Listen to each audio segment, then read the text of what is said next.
शरीर कोणाची ये सत्ते, कोण बोलविते हरिवीन देखवी ऐकवी एक नारायण, तयाचे भजन चुकू नको संत श्रेष्ठ। वैराग्य मुकुटमणी महाराष्ट्र भूषण जगद्गुरु तुकाराम महाराज यांचा भगवान परमात्म्याच्या भक्तीकडे सर्वसामान्यांच्या अंतःकरणात श्रद्धा निर्माण व्हावी, सर्व मानव मात्रांना ईश्वर भक्ती आवडावी आणि तद्वारा सर्वांचं कल्याण व्हावं, सर्वजन सुखी व्हावे, या महान उद्दिष्टातून महाराजांनी हा 5 चरणाचा अभंग आपणा सर्वांसाठी आपणा सर्वांच्या समोर ठेवलेला आहे। जगद्गुरु तुकोबारायांच्या तशा समग्र वाङ्मयातून सर्वसामान्यांना देव पटवून द्यावा हाच उद्देश, परंतु प्रत्येक अभंग सांगत असताना अधिकार परत्वे उदाहरण देऊन वेगवेगळ्या पद्धतीने महाराजांनी देव पटवून देण्याचा प्रयत्न केला आहे। समाजाला भजन भक्तीकडे आकर्षित करण्यासाठी वेगवेगळ्या वेळेला वेगवेगळी उदाहरणं त्याच्या समोर ठेवली। आज महाराजांना सांगायची देवभक्ती, परंतु देवभक्तीचं महात्म्य सांगण्यासाठी अगोदर उदाहरण घेतलंय देहाचं। महाराजांना ठाऊक आहे की देव जरी सर्वांना मान्य नसला तरी देह सर्वांना लाभलाय, आणि मग देहावर सर्वांचं प्रेम आहे, देह सर्वांना लाभलेला आहे, देह सर्वांनाच हवा हवासा वाटतोय। मग महाराजांना वाटलं चला सर्वांना प्रिय सर्वांना हवासा वाटणारा देह त्याचंच उदाहरण म्हणून आपण माध्यम घेऊया, आणि म्हणून तुकोबारायांनी सांगितलं की बाबा रे, ज्या देहावर आपलं प्रेम आहे मग त्या देहाविषयी आपण कधी विचार केलाय का की हा देह याची ही चलनवलनात्मक क्रिया कुठल्या सत्तेनं घडते, कुठली शक्ती या ठिकाणी कार्यरत आहे, आणि महाराजांना नेमकं त्याच शक्तीकडे दिशा दर्शन करायचंय। महाराज म्हणतात तीच शक्ती ईश्वरी शक्ती आहे। अभंगामध्ये सुंदर रीतीनं महाराजांनी याचं विवेचन केलंय। या अभंगावर चिंतन आपल्याला करायचंच आहे, पण तत्पूर्वी या कार्यक्रमाच्या अनुषंगानं 2 शब्द बोलणं आवश्यक आहे। आपल्या बीड शहरामध्ये गेल्या 7 वर्षापासून अत्यंत चांगला वारकरी संप्रदायामध्ये नावाजला गेलेला हा कीर्तन महोत्सव या ठिकाणी शुभारंभ झाला, आणि तोही अत्यंत महत्त्वाच्या कालखंडामध्ये आपण हा कार्यक्रम करताय, त्याबद्दल विशेषतः धन्यवाद आहे। स्वर्गीय झुंबरलालजी खटोड प्रतिष्ठान, या प्रतिष्ठानचे अध्यक्ष श्री गौतमजी खटोड, या कार्यक्रमाचे मार्गदर्शक आमचे परमादरणीय परमस्नेही रामदासी महाराज, त्यांचे सर्व सहकारी कार्यकर्ते, या कार्यात सहभागी होणारे सर्व आपण लहान थोर भक्त भाविक, 31 डिसेंबर असा हा कालखंड आपण जो निवडला आहे, यातच आपल्याला या कार्यक्रम करण्यामागची दिशा हेतू हे सर्व स्पष्ट होत आहे की संसाराच्या या सगळ्या वेगवेगळ्या विषयाच्या व्यसनाधीनतेच्या अधीन गेलेला जो समाज आहे, या समाजाला आपल्याला कुठेतरी एक चांगला विचार देता आला, एक संस्कार देता आला, आणि त्यातून समाज जीवन जर आपल्याला घडवता आलं तर ते एक महत् कार्य सत्कार्य होईल, हा एक पवित्र उद्देश ठेवून आपण 31 डिसेंबरच्या पर्व काळावरती, कारण अलीकडच्या काळामध्ये आपण पाहतोय हे निमित्त कोणतंही असो, लोकांना फक्त मनाची हौस भागवायची असते। मग निमित्त लग्नाचं असो, निमित्त सणावाराचं असो, एखाद्या विजयाचं असो, की वर्षाच्या सांगतेचं असो, की वर्षाच्या शुभारंभाचं असो, गणपती उत्सवाचं असो की नवरात्र उत्सवाचं असो, लोकांना फक्त निमित्त हवं आहे। त्या निमित्तानं आपल्याला काही मनाचे चोचले पुरवता येतील का, असाच विचार करून ही मंडळी सारखी त्या निमित्ताच्या प्रतीक्षेत असतात। जसा वारकरी हा आषाढी आणि कार्तिकी वारीच्या प्रतीक्षेत असतो, लागला टकळा पंढरीचा, हे ज्याचं त्याचं एक रमण्याचं वेगवेगळं क्षेत्र असतं आपापल्या आवडीनुसार। तसं काहींना व्यसनही अतिशय आवडतात, परंतु आजवरचा इतिहास जर आपण पाहिला तर व्यसनाधीनतेनं किंवा या सगळ्या वाईट विकारानं कोणाचंही भलं झालेलं नाही, आणि म्हणून आपण काही सर्वच जगातील अविचार एका दिवसात मिटवू शकत नाही, पण तरी सुद्धा सद्विचारांची पेरणी जर आपण करत राहिलो तर समाजातल्या काही सात्विक मनापर्यंत तो विचार पोहोचेल. त्यातून समाजातले काही घटक त्या वाटेनं चालायला तयार होतील. त्यांच्या विचारानं आणखी 4 जण तयार होतील. असं आहे की आता रात्र झाली म्हणजे अवतीभोवती अंधार आहे, पण प्रयत्न केल्यामुळे निदान आपण या मंडपातला अंधार मिटवू शकलो.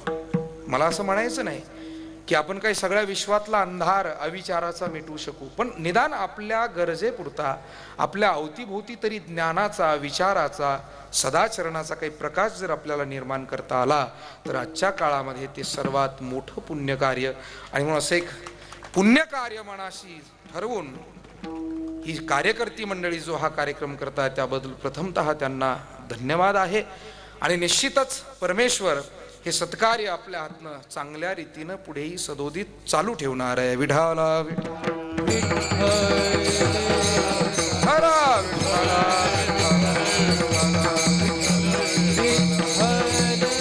हो, आपल्या या उत्सवातील आजची ही कीर्तन सेवा आहे. जगद्गुरु तुकोबारायांचा अभंग सेवेसाठी निवडला आहे. तुकोबारायांच्या अभंगाची एक खासियत आहे, एक वैशिष्ट्य आहे की ते नेहमी आपल्याला येतं ते सांगण्याचा प्रयत्न करत नाही, तर समोरच्याला काय हवंय त्याची गरज ओळखून बोलण्याचा प्रयत्न करतात.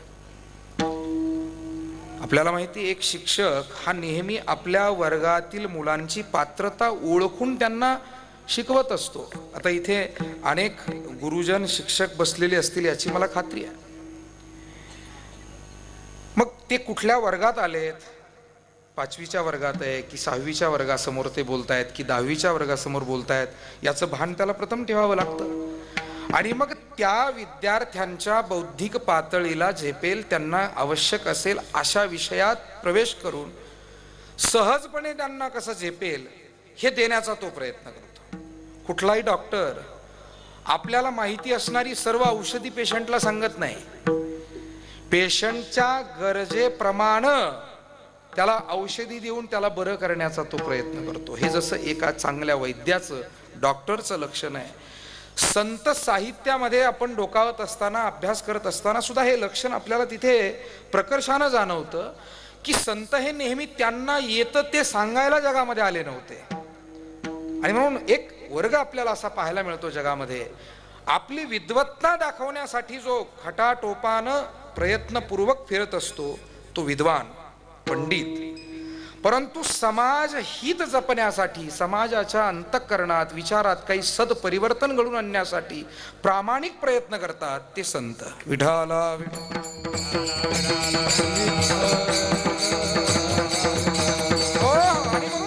तुकोबारायांच्याही प्रत्येक अभंगामध्ये त्यांच्या समोर असणारा जो अधिकारी वर्ग जशा पात्रतेचा होता तसतशा पात्रतेला अनुसरून महाराज बोलत होते. आणि महाराजांनी म्हटलंही तसं, अधिकार तैसा करूपदेश साहे ओझे ध्यास तैसे देऊ साहे ओझे ध्यास तैसे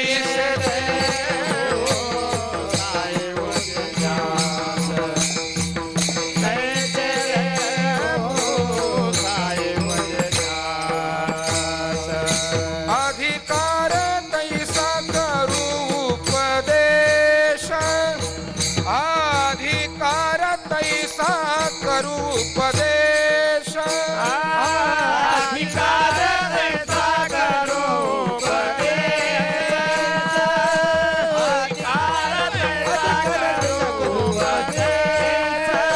साहे ओझे त्यास तैसे देऊ साहे ओझे त्यास तैसे देऊ साहे ओझे त्यास तैसे देऊ अधिकार तैसा करू उपदेश अधिकार तैसा करू उपदेश अधिकार तैसा करू उपदेश अधिकार तैसा करू उपदेश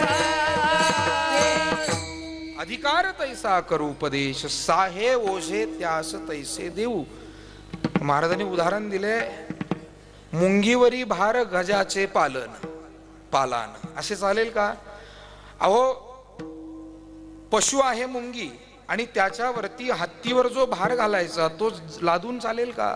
म्हणून समाजामध्ये नेहमीच वेगवेगळे वर्ग आपल्याला पाहायला मिळतात, विचाराच्या दृष्टीनं, पात्रतेच्या दृष्टीनं. आणि मग सर्वांनाच एकदम जर ब्रह्मज्ञान सांगाल, अहम ब्रह्मास्मी प्रज्ञानम ब्रह्म अयमात्मा ब्रह्म, ब्रह्माचं झाड जर त्यांच्या समोर उभं कराल तर त्याला ते उमजायचं नाही, समजायचं नाही. एका बाईला असं वाटलं की माझ्या मुलाला मला पहिलवान करायचंय. मग तिचा नात्यातला एक भाऊ पहिलवान होता. मग तो भाऊ आल्यानंतर तिने विचारलं की भाऊ तू जसा पहिलवान आहे ना, माझ्या मुलालाही मला पहिलवान बनवायचंय. तू काय बरं खात असतो? त्यानं सांगितलं मी दररोज 2 लिटर दूध पितो, 1.25 किलो जिलेबी खातो. पहिलवानानं सांगितलं त्याचा अनुभव. बाईने विचार केला माझ्या मुलाला जर मला पहिलवान बनवायचंय तर मी सुद्धा असाच काही आहार त्याला दिला पाहिजे, आहार दिला पाहिजे. आणि मग तिनं दुसऱ्या दिवसापासून मुलाला बळजबरी दूध पाजायला सुरुवात केली. आता जे सायासे स्तन्य सेवी ते पक्वान्ने केवी जेवी, ज्ञानोबा म्हणतात. ज्याला बिचारायला अजून दूधही पचणं अवघड आहे, आईचंच अंगावरचं दूध पचणं अवघड आहे, त्याला जर जिलेबी सारखी पक्वान्न बळजबरी खायला घालायला लागले तर ते पचेल का? पहिलवान होईल पण असं एका दिवसानं होईल का? हळूहळू ढाळे ढाळे के तुळे एके वेळे मार्गाचे निबळे निश्चित ठाई. तसं या समाजाला अगदी संसारात, त्याच्या व्यवहारात, त्याच्या कर्तव्य कर्मात असतानाच हळूहळू परमार्थाकडे लावण्यासाठी संतांनी त्यांना एकदम टोकाची भूमिका घ्यायला सांगितली नाही, जंगलात जायला सांगितलं नाही, एकदम डोळे मिटून बसायला सांगितलं नाही. वारकरी संप्रदायाचा परमार्थ हा डोळे मिटून करण्यापेक्षा डोळे उघडे ठेवून करण्याचा परमार्थ आहे. त्याचा अर्थ तात्विक असा आहे की आपण आपल्या व्यवहारात दक्ष असताना परमार्थ म्हणजे काय? संत वाङ्मयाच्या निष्कर्षावरून एवढंच ध्यानात येतं, संतांना एवढंच सांगायचंय की तुम्ही आहे तिथे असा नाही का, परंतु तुमच्या विचारात परिवर्तन व्हायला हवं. जर आपले विचार अधोगतीकडे जाणारे असतील तर ते सद्गतीकडे जाणारे व्हायला हवेत. आपली संगती जर कुसंगती असेल तर आपला सत्संग आपल्याला घडायला हवा. आपल्याकडनं कुकर्म घडत असतील तर आपल्याकडनं सत्कर्म कशी होतील याचा प्रयत्न करायला हवा. हा आहे परमार्थ. परमार्थ म्हणजे काय? पूर्ण वेळ डोळे झाकून बसला म्हणजे तो परमार्थ असं नाही आहे. आणि मग कधी कधी खूप परमार्थ करताना जरी दिसला मनुष्य आणि त्याच्या विचारात जर कुठे परिवर्तन नसेल तरी तो परमार्थ कुठे ठरतो? एक मनुष्य मला असा भेटला, म्हणाले महाराज माझं वय 60 वर्ष आहे आणि मी पंढरीच्या 61 वाऱ्या केल्या. मला आश्चर्य वाटलं, चांगली गोष्ट आहे. म्हटलं एखाद्या वर्षी तुम्ही 2 वाऱ्या केला असेल म्हणून 60 वर्षात 61 वाऱ्या नाही. म्हणला वर्षाला एकच वारी करतो, प्रति वर्षी एकच वारी करतो. माझं वय 60 वर्षाचं आहे, मी 61 वाऱ्या केल्या. मलाही त्याचं ते गुढ उमजे ना. शेवटी त्यानं स्वतःहून सांगितलं, कारण त्याला सांगायचंच होतं, त्याला ती हौस होती. म्हणून त्यानं सांगितलं महाराज असं आहे की आईच्या पोटात गर्भात असताना पहिली वारी मला घडलेली आहे, एवढा मी वारकरी आहे. अरे म्हटलं चांगली गोष्ट आहे बाबा, तू खूप चांगला वारकरी आहे, केवढा भाग्यवान आहे की लोकांना निदान कळतं झाल्यावर परमार्थ घडतो. तू अगदी आईच्या पोटात असल्यापासून परमार्थ करतोय. पण मला त्या ग्रस्ताचं थोडंसं घरगुती जीवनही माहिती होतं. मग मी त्याला सहज प्रश्न केला, काय हो तुम्ही एवढी दिवस वारी करताय, मग तुम्ही तुमच्या घरामध्ये चांगलं का वागत नाही? तुम्ही मुलांशी नीट वागत नाही, तुम्ही सुनांना चांगलं वागवत नाही, नात्या गोत्यात तुमचं कोणाशी जमत नाही, गल्लीत तुमचं कोणाशी पटत नाही. मग हा परमार्थ तुमचा नेमका कसा म्हणायचा आम्ही? त्याचा काय अर्थ काय घ्यायचा? त्यातून बोध काय घ्यायचा? तुम्ही 60 वर्ष परमार्थ केलात ही बाब जरी स्तुत्य असली तर तुमच्या विचारात जीवनात जर तो उतरला नसेल, मग परमार्थ म्हणजे रोजच्या वागण्यात तो दिसला पाहिजे, जगण्यात तो आला पाहिजे, याचं नाव आहे परमार्थ. विठाला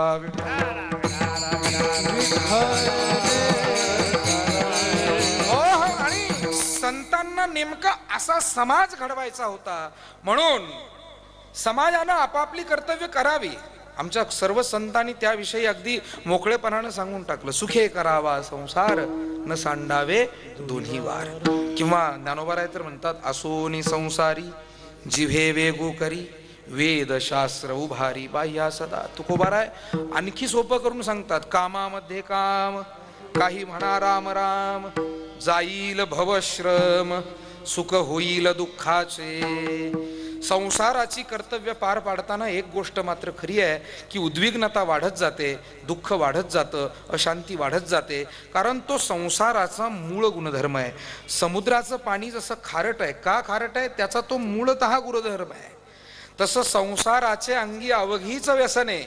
इथे दुःख आहे, अशांती आहे, इथे प्रतिकूलता आहे, मान आहे तसा अपमान आहे, ह्या सर्व गोष्टी संसारामध्ये आहेच. मग संसारातली ही प्रतिकूलता, हे दुःख, ही अशांती घालवण्यासाठी महाराज म्हणतात संसार सोडायचा नाही, तर त्यामध्येच एक साधन आपल्याला करायचं, आणि ते साधन म्हणजे भक्तीचं साधन आहे. पण असं आहे की लोकांना बऱ्याच गोष्टी किती सांगितल्या तरी पटत नाही, त्यासाठी काही उदाहरणं द्यावी लागतात. काही उदाहरणं त्यांच्या समोर ठेवली की मग लोकांना पटू लागतं. मी तुमच्या समोर एक उदाहरण ठेवतो. उन्हाळ्याचे दिवस एक शेतकरी आपल्या छप्पराची डागडुजी करत होता, त्याला दुरुस्त करण्याचं काम करत होता. त्याला छप्पर शेकारणं म्हणतात.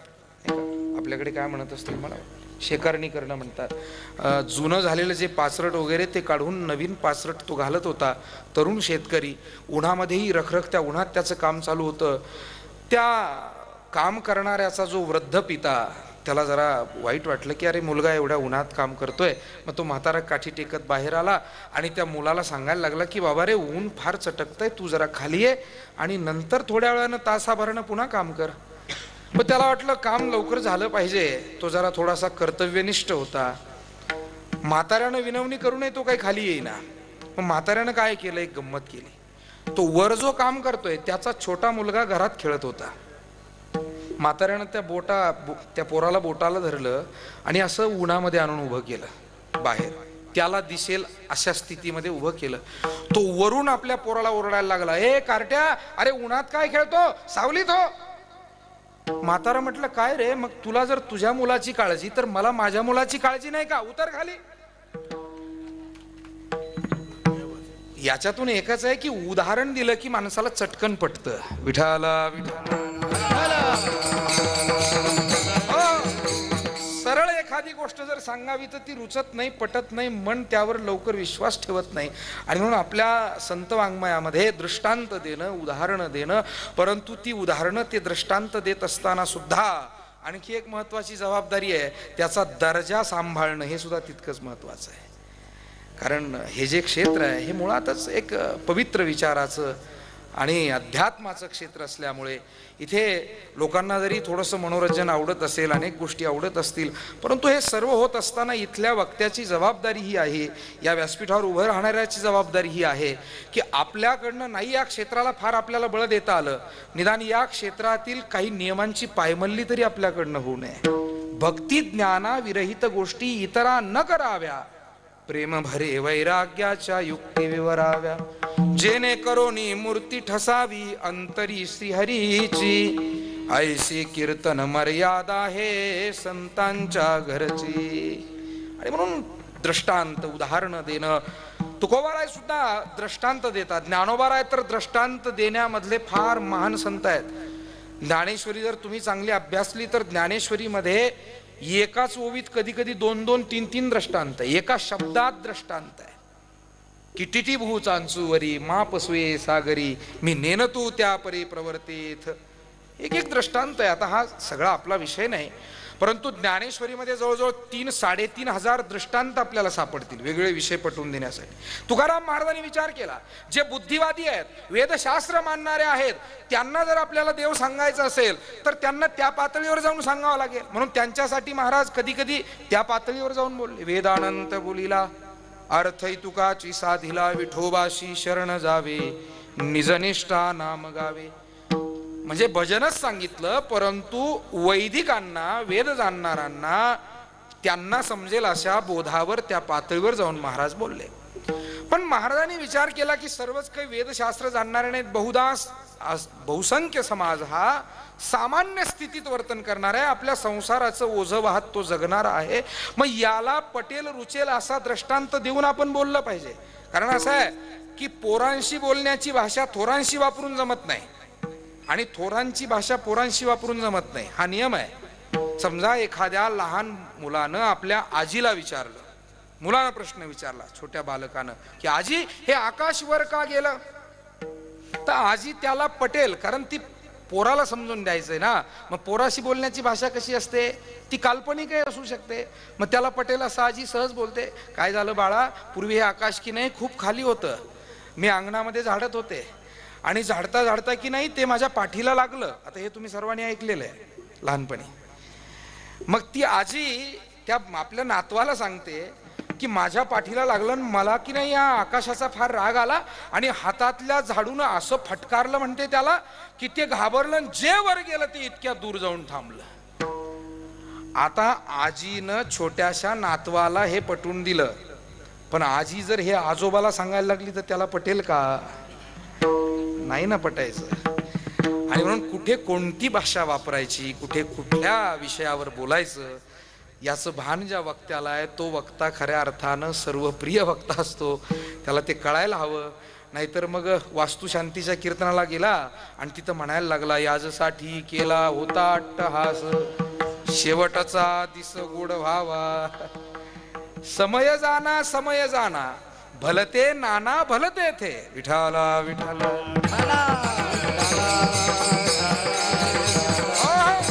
तुकोबार आहे मात्र अधिकार तैसा दावियला, मार्ग चालत आहे मग कळो येते. अशा अधिकाराला अनुसरून बोलणारे महाराजांनी विचार केला की बहुतांशी समाज हा सामान्य स्थितीतला, सामान्य विचारातला, आणि म्हणून सर्वांना पटेल असं काहीतरी उदाहरण आपण दिलं पाहिजे. आणि महाराजांच्या लक्षात आलं की सर्वांना देह आवडतोय, देव जरी आवडत नसला, सर्वांना देह लाभलाय, देव जरी नाही दिसला, मग देहाचं उदाहरण घेऊन आपण देव का पटवून देऊ नये. देव तर पटवायचं हे आपलं मुख्य उद्दिष्ट आहे, पण उदाहरण सर्वांच्या परिचयाचं. कारण देहाची आपण पे मानिती, समाजाची स्थिती अशी झालेली आहे की देह तोची देव, भोजन ते भक्ती आणि मरण ते मुक्ती पाखांड्याची. इथे काही असाही विचार करणारे लोक आहेत, ते म्हणतात देव वगैरे असं काही नाही. अरे हा देह हाच देव आहे. नास्तिक विचारधारा म्हणतात, चार्वाक विचारधारा म्हणतात. मग त्याला विचारलं, बाबा देह जर देव आहे तर तुझी भक्तीची व्याख्या काय. तो म्हणतो, अहो या देहाला आवडेल पटेल तसं खाऊ पिऊ घालणं ही भक्ती. मग त्याला विचारलं, बाबा मुक्तीविषयी तुला काय म्हणायचंय. मुक्ती कसली हो, मेला म्हणजे मनुष्य मुक्त झाला, मेल्यावर कुणी पाहिलं कोण कुठे गेला, न देखो काय झाले कान तरी ऐकती. आता हे जरी नास्तिकाला म्हणणं सोपं असलं तरी अगदी पुरातन काळापासून हजारो वर्षापासून आजवर या गोष्टीचं चिंतन, विचार आणि अध्ययन होत आलेलं आहे. हे काय शक्ती आहे नेमकं या जगताच्या पाठीशी, कुठली शक्ती आहे नेमकं. शक्तीशिवाय तर हे चालू शकत नाही. आपण पहा, व्यक्ती असो, एखादं मशीन असो की एखादी कुठली कृती असो, त्यामध्ये पॉवर असल्याशिवाय, ऊर्जा असल्याशिवाय, शक्ती असल्याशिवाय ते कार्यान्वित होत नाही. त्याला कार्यान्वित करण्यासाठी त्याला वीज लागते. आता हा बल्ब आहे, पण हा एकटा प्रकाश देऊ शकत नाही, याला ऊर्जेची गरज भासते. हे यंत्र आपल्या सर्वांमध्ये संवाद साधण्यासाठी महत्वाची भूमिका बजावत आहे, पण याला ऊर्जेची गरज भासते. मग जगात अनेक ठिकाणी जर ऊर्जा लागते, सत्ता शक्ती लागते, तर हे शरीर चालण्यासाठी सुद्धा काहीतरी ऊर्जा शक्ती लागत असेल ना. मग महाराजांनी विचारलं की बाबांनो, मला हे सांगा की ज्या शरीरानं तुम्ही सर्व काही चलनवलनात्मक क्रिया करताय, ज्या शरीरावर तुम्ही प्रेम करताय, ज्या शरीराला तुम्ही माझं म्हणताय, ज्याचा तुम्ही अभिमान धरताय, मग ते शरीर नेमकं कुठल्या सत्तेनं कार्यान्वित आहे. हे शरीर कोणाची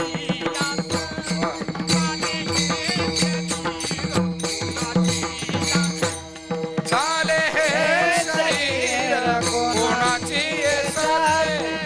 चाले हे शरीर कोणाची सत्ते, हे शरीर कोणाची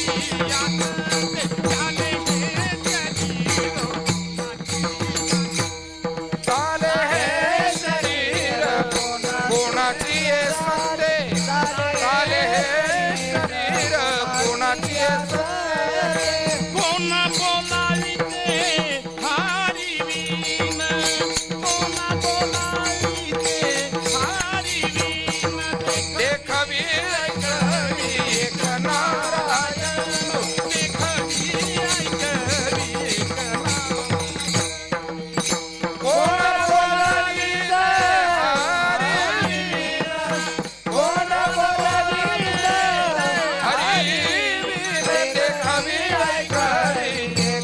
नारायण देखवी या शरीर कोणाची येते कोण बोलविते हरिवी कोण बोलविते हरिवी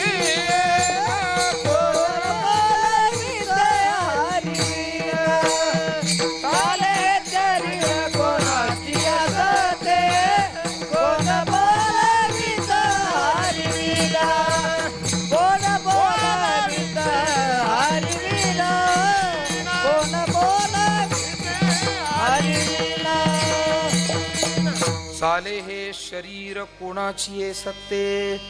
महाराजांनी अभंगाची सुरुवात प्रश्नार्थक केलेली आहे आणि हा प्रश्न तुम्हा आम्हा सर्वांसाठी विचारलाय. महाराज म्हणतात माझा एक प्रश्न आहे आपणा सर्वांसाठी, सांगा हे शरीर कुणाच्या सत्तेनं चालतंय. आता काही लोक थोडेसे बोलण्यामध्ये हुशार असतात, चतुर असतात, ते म्हणतील तुकाराम महाराज एवढं साधं तुम्हाला कळत नाही का, चाले हे शरीर पायाची आहे सत्ते नाही का. पण एवढं सोपं जर त्याचं उत्तर असतं तर तुकाराम महाराजांनी आपल्याला विचारलं नसतं. काही उत्तर ही नुसती त्या शब्दानं साध्य होत नाही, त्याच्या तात्विक अर्थापर्यंत आपल्याला जावं लागतं. प्रश्नही काही असे असतात आणि म्हणून महाराजांना माहिती होतं. पण नुसतं पायानं चालतं इथपर्यंत महाराजांना सांगायचं नाही. या शरीराचं सर्वच चलनवलन एकंदरीत सर्व क्रिया कुठल्या सत्तेनं घडतायत, अर्थात कुठली अशी सत्ता या ठिकाणी कार्यान्वित आहे. आणि याचं उत्तर जर द्यायचं असेल तर अध्यात्माच्या प्रांतात येऊनच द्यावं लागतं. व्यवहाराच्या प्रांतात याचं उत्तर सापडत नाही. कसं देणार तुम्ही व्यवहारातून? शरीर जर स्वतः चालतं असंच म्हणाल, याच्यात कुठली शक्ती नाही, हे आपोआप चालतंय, स्वतः चालतंय, शरीर हीच एक शक्ती आहे असं जर म्हणाल, शरीर हीच एक सत्ता आहे, तर मग तेच शरीर कधीतरी निरोप येतो की अमके गेले. मग गेले म्हणजे काय? रामायणातला असा एक प्रसंग आहे की ज्या वेळेला रामप्रभूच्या बाणाने वाली हा धारातीर्थी पडतो, युद्धामध्ये तो मारला जातो, आणि मग वाली गतप्राण झाल्यानंतर तारा जी त्याची पत्नी आहे त्यावेळेला ती अत्यंत शोक करू लागते. मग प्रभू रामचंद्र त्या तारा या त्याच्या पत्नीला समजावून सांगण्याचा प्रयत्न करतात की तू का शोक करते. म्हणाले माझे पती गेलेत. अगं पती गेलेत म्हणजे कोण गेलं? ज्या शरीराला तू पती म्हणत होती ते शरीर तर तुझ्या समोर आहे. नाही म्हणाले त्यांच्यातला आत्मा गेला. म्हणाले तू आत्मा कधी पाहिला होता? नाही. मग ज्याला तू पाहिलंच नाही त्याचा परिचय होता? नाही. मग ज्याचा परिचयच नाही त्याच्या बाबतीत रडायचं काही कारण आहे? आणि ज्याचा परिचय आहे ते शरीर तर तुझ्या समोर आहे. आणि त्यावेळेला मोठं सुंदर वर्णन केलंय तुलसीदास महाराजांनी की हे जे शरीर ज्याच्यावर तू पती म्हणत होती, त्याला आपलंसं मानत होती, ते शरीर मुळातच त्याची ही स्थिती एक दिवस होणार आहे. हे पंचमहाभूतात्मक शरीर आहे. क्षितिजल पावक गगन समीरा पंचरचित अति अधम शरीरा. क्षितिजल पावक गगन समीरा पंचरचित अति अधम शरीरा. क्षितिजल पावक गगन समीरा. क्षिति जल पावक गगन समीरा, पृथ्वी आप तेज वायू आकाश. आणि यांनी रचलेलं हे शरीर म्हणाले तसं पाहिलं तर अधमच आहे शरीर. आता शरीराविषयी तुकोबारायांचे पुष्कळ प्रमाण आहे आपल्याला माहिती आहे. हा देह नाशिवंत, मळमूत्राचा बांधा, अनेक प्रमाण आहे. मदालसेतलं हे प्रमाण असेल किंवा शरीर दुःखाचे कुठार, शरीर रोगाचे भांडार. एका ठिकाणी तर महाराज म्हणतात याच्यात आत्मशक्ती आहे म्हणून हे बरं आहे. ज्या दिवशी ती आत्मशक्ती जाते त्या दिवशी ही मातीच आहे. शरीराची होय माती, शरीराची होय माती, शरीराची होय माती, शरीराची होय माती.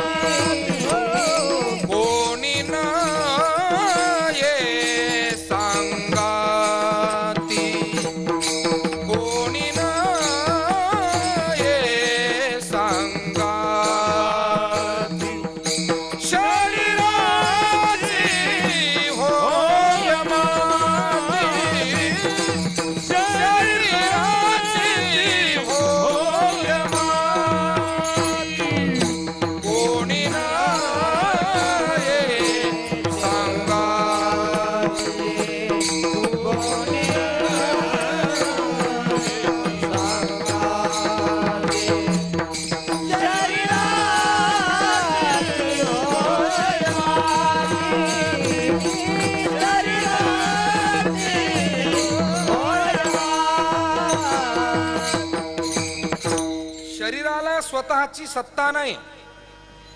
जसं भिंतीवर काढलेलं चित्र हे त्या भिंतीच्या आधारानं असतं, त्याला स्वतःचा आधार आहे का? पडून गेली या भिंती चित्राची केवळ होय माती. ज्ञानोबारांनी उदाहरण दिलं. मग त्या भिंतीवरील चित्र जोपर्यंत भिंत शाबूत आहे, चित्र शाबूत आहे. भिंत कोसळली, चित्राला अस्तित्व कुठे आहे? तसं या ठिकाणी सजीव म्हणून जरी आपण अनेक वावरत असलो तरी इथे आत्म्याचं अधिष्ठान आहे, त्याचा आधार आहे, त्या शक्तीच्या आधारानं सर्व काही चलनवलन आहे. महाराज म्हणतात सांगा ना मग ही शक्ती कोणती आहे? कोणाच्या सत्तेनं चालतंय? स्वतःच्या सत्तेनं चालतंय असं म्हणता येईल का? आणि असं जर म्हणायचं तर मग या शरीरामध्ये जे बिघाड होतात, जर आमची सत्ता त्याच्यावर आहे, शरीराची स्वतःची सत्ता आहे, तर त्यात बिघाड का होतात? याचा अर्थ याच्यावर आमची सत्ता नाही आहे. शरीर स्वतःच्या सत्तेनं नाही आहे, त्याच्यात सत्ता दुसरी कुठली तरी कार्य करते. नाहीतर मग पाय राजीनामा देतात, कान राजीनामा देतात, डोळे राजीनामा देतात, हळूहळू त्यांचं कार्य कमी होतं, क्षीण होतात. मग ते सांगून जातात का कधी आम्ही चाललोय आता नाही का, वर्षाचा अखेरचे काही दिवस आहेत, आम्हाला जरा फिरायला जायचंय. माणसं आपली रजा टाकू शकतात. आत्म्यानं कुठे रजा टाकली? शरीरानं रजा टाकली? ते निघून जातात त्याच्या पद्धतीनं. त्याचं कारण त्यांना सांगायची गरजच नाही, त्याच्यावर आपली सत्ताच नाही. तुकोबारांनी एका ठिकाणी फार सुंदर वर्णन केलंय. महाराज म्हणतात खरं तर आपण इथे आलोय ना, इथे काहीच आपलं नाही. देशवेश नोहे माझा सहज फिरत आलो, देशवेश नोहे माझा सहज फिरत आलो, करू सत्ता कवनावरी कोठे स्थिर राहिलो, करू सत्ता कोणावरी कोठे स्थिर राहिलो, पाय डोळे म्हणता माझे तीही कैसा मुकलेलो, म्हणता माझे ते कैसा मुकलेलो, परदेशी नाही कोणी अंध पांगुळ झाला, परदेशी नाही कोणी अंध पांगुळ झालो, आता माझी करी चिंता झाली भगवंता, आता माझी करी चिंता दान देई भगवंता, आता माझी करी चिंता आता माझी करी चिंता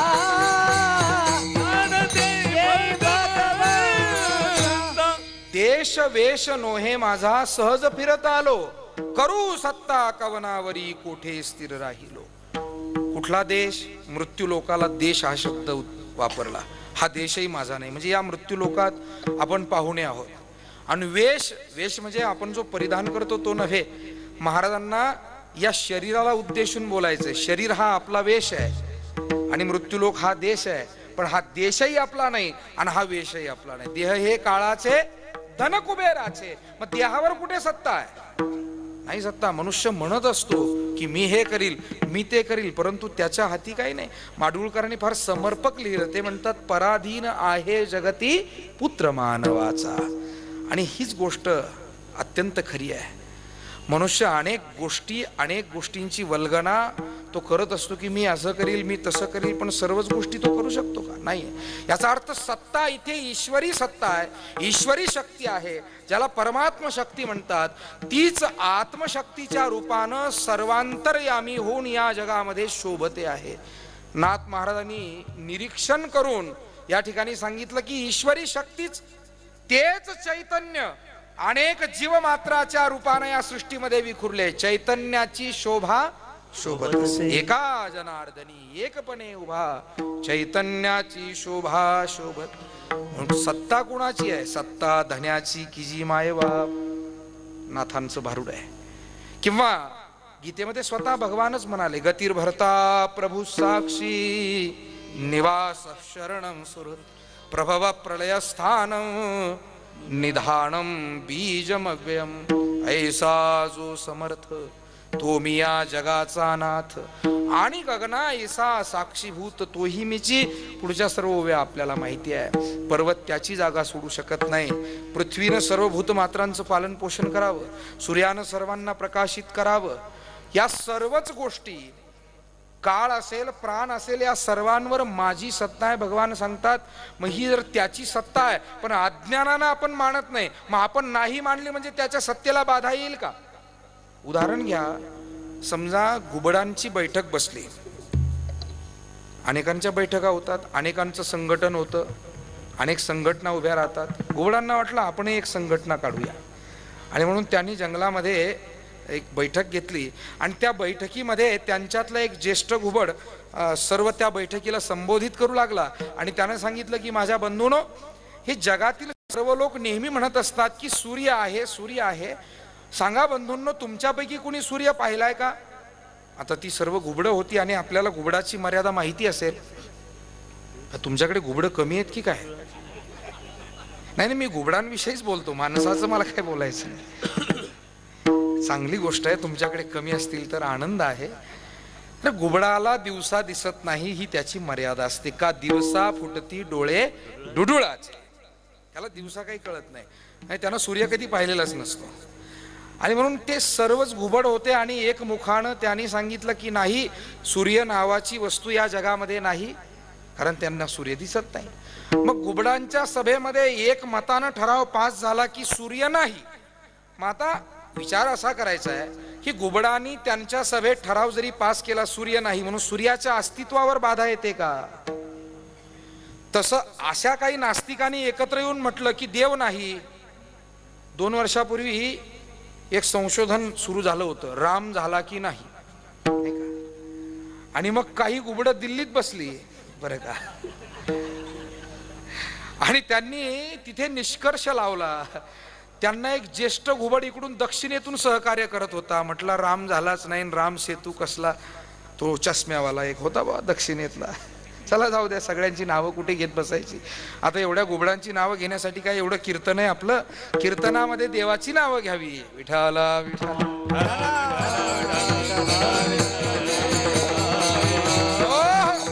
काय करता आपण? त्यांच्यावर रागवायचं नाही. घुबडांना मर्यादा आहे बिचाऱ्यांना, त्यांना दिसत नाही, त्याला काय करणार? काय रागवणार त्याच्यावर? काय त्याचा तिरस्कार करणार?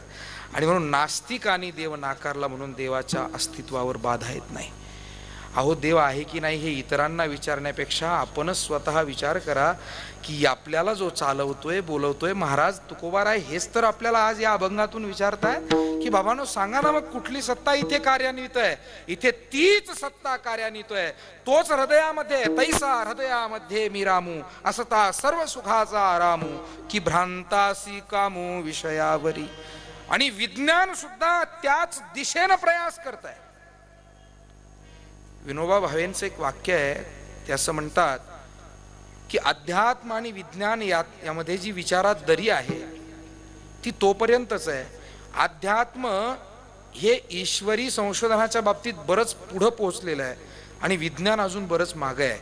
ज्या दिवशी प्रयास करत करत विज्ञानही तिथं जाऊन पोहोचेल त्या दिवशी दोघांचं भांडण मिटून जाईल. कारण दोघांनाही उमजलेलं असेल की या जगामध्ये एक शक्ती आहे जी अनंत आहे, अखंड आहे, व्यापक आहे आणि अत्यंत प्रचंड अशी शक्ती आहे. तिलाच आम्ही देव म्हणतो, ईश्वर म्हणतो, अल्लाह म्हणतो, राम म्हणतो, रहीम म्हणतो. नाव कोणतंही असू द्या. पाण्याला अनेक नाव आहे म्हणून पाणी बदलतंय काय? नीर म्हणा, तोय म्हणा, जल म्हणा, वॉटर म्हणा, पाणी म्हणा, काय आणखी कोणकोणती नावं असतील ती घेऊन या सगळी. सर्व नावाने जरी त्याला संबोधित केलं तरी पाणी एक आहे. तसं हरी अनंत, हरी कथा अनंता. भगवंताची रूप, त्याच्या कथा, त्याची अनेक अवताराची प्रयोजन ही जरी वेगवेगळी आपल्या समोर असली तरी तो अनंत नाही आहे. तो एकमेवम अद्वितीयम ब्रह्म नेहना नास्ति किंचन. ते ईश्वर तत्व जे सर्वांतर्यामी आहे, सर्वाच्या आत बाहेर व्यापलेले आहे. महाराज म्हणतात ते एकच आहे. विठाला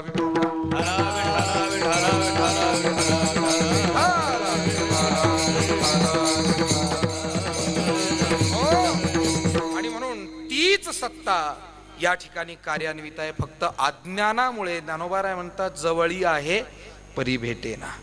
ज्ञानोबारायांचे एक अभंग आहे, ते म्हणतात काय होतं कधी कधी जवळ जरी असलं पण जोपर्यंत आपण त्याला शोधत नाही तोपर्यंत ते सापडेल कसं?